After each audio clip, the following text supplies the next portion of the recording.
Today we're going to talk about the new Chimera intake that's out for the 390. So as you can see, this is an air box. This is actually from a first gen. This intake is actually marketed and sold for second gen setups. What you'll see, the notable difference really is obviously the intake box is completely different shape and whatnot. The good thing is that the real estate space that's available is basically the same. As for this, one of the major differences that you're going to see is that, typically speaking, in that spot the air intake temperature sensor would be plugged into. However, for first gens, it's basically right off the throttle body, so in our case we just plugged it with a bolt. I want to say that's an M10 bolt, so pretty standard size, nothing too crazy. The filter is a K&N. You get this nice pipe. It is a wrinkle powder coat setup. One thing I will say is you'll notice this right here. This is just something that I actually added myself just to provide some more stability. I'll touch on that a little bit later. It's kind of one of the bigger pieces that's kind of missing, to be honest. They could have definitely did a little bit better when it comes to that part. You can see here it's got the tubes. So these tubes here, these are for the positive crankcase ventilation. That one's from the head. This one down here, this one actually is the oil drain back. It's kind of smart the way that they did it, because if you look, it'll come in through here, and then in theory the oil should drop down along this ledge here and then hopefully drain back via this tube and then go back into your crankcase. So that part's pretty smart. Now, one thing I will say, if you can look inside of there, I cleaned out the inside of this pretty good. I used a wire toothbrush, but there was definitely a lot of stuff that was left over from whether it was the sandblasting part or some residue. I'm not 100% sure what it was, because normally you have to sandblast these pipes in order to powder coat them. There was definitely a lot of debris that was left over that I really had to clean up, particularly because I didn't want it going into the engine. So just keep an eye on that. Make sure you look for that stuff just in case. Now, one of the biggest advantages is runner length. So if you know, there is an aftermarket intake box that you can get. This aftermarket intake box actually has, we'll get to this in a second, it has this runner here, and then on the inside it continues. So that runner is a pretty good length, but the problem is it kind of like deadheads into the top of this, and there's only so much kind of like free volume that's available because the way the filter itself sets inside of here. But more importantly than that, and I will say that with this intake, their website claims that they've seen up to 5 horsepower. Until anybody actually dynos it, it is what it is. But I imagine it's going to sound pretty freaking amazing at the least. However, this does address a bigger issue that's a problem with these first gens, and I don't know if you can see, but I have a substantial amount of RTV, or not RT, JB Weld all throughout this. And the reason why is because these things for first gens are known for breaking all the freaking time. This is actually my second one, and before any of these cracks came up, I bought this. It was used, but I wasn't going to spend a ton of money on it. I bought this, and in an effort to try to prevent this from occurring, I went ahead and RTV'd in these areas to hopefully provide some support. I went through and I literally cleaned everything. I tried to scuff it up a little bit to help it adhere. As you can see, the JB Weld is adhered pretty well, but I mean, you can see all the cracks that are on here. Right there, you see that? And all that did was just cause tons of oil. I mean, you can see the oil all over this thing, just constantly leaking down my throttle body and down onto you know, where the hot exhaust is and everything else. So obviously that is not ideal.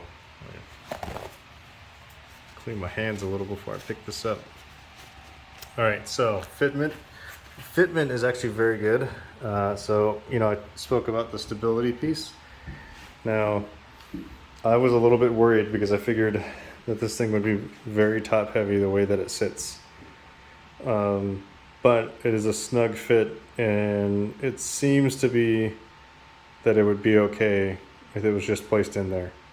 So one of my concerns is by adding this, I'm not 100% sure if it's going to rattle.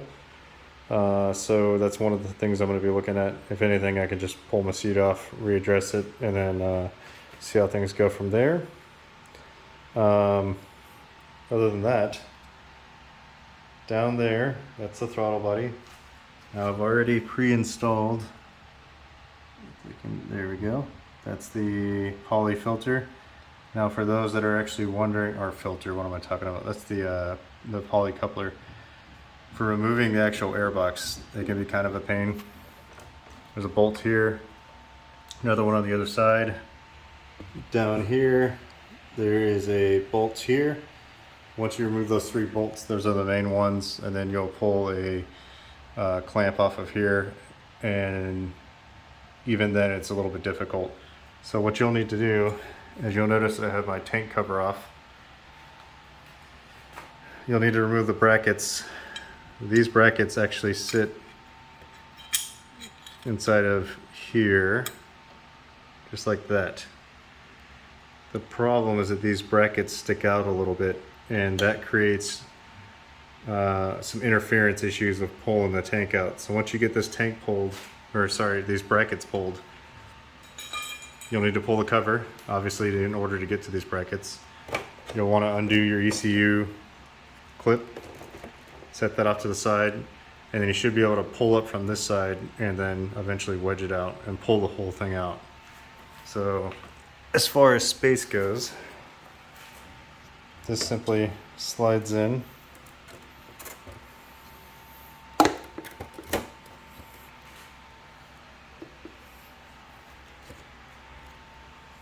Just like that. So, and then from there, this goes on top like this.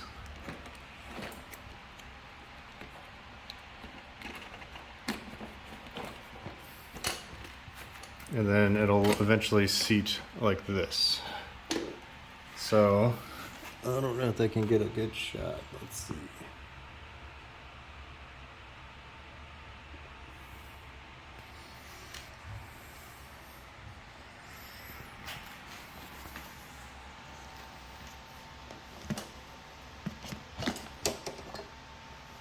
Oh, the filter popped off. I must have not tightened it enough. Or I may need to undo this and take this off in order to get further clearance down. Okay, so that's good that we looked at this. So I'm going to undo this. I think what's happening is this is causing it to sit higher than it should. And then the seat probably popped the filter off. So we're going to go ahead and pull this off. Then we'll remount it, and then shouldn't have any more issues after that. Thankfully though, like I said, I mean, this thing is a lot more sturdier than I thought it would be. So kudos to them for creating a pretty tight mount, because I was definitely concerned about that. So as far as piping, obviously this is the drain. Drain lines up here, and then inlet's up here. So inlet is going to be a little bit of a pain because you're going to have to route it from the top of the head, which, you know, you can kind of see right there. What I can say though is that these fittings are, I want to say it is, oh yeah, it has a 90-degree elbow. It's press fit. So if you need to, you can actually stick a screwdriver in there and then rotate it just a little bit into the right position so that you can hopefully get the hose routed in a neat way. I'm not 100% sure how they're set up on the second gen Dukes, so chances are, you know, that pipe is set up in a manner in which the second gens have the hose routing.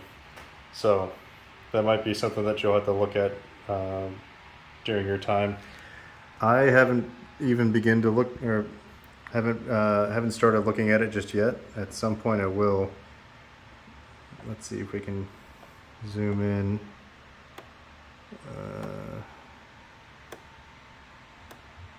Yeah, so either way, that's small potatoes when it comes to everything else. But that's pretty much it. And I will leave a link in the description as far as where you can get this.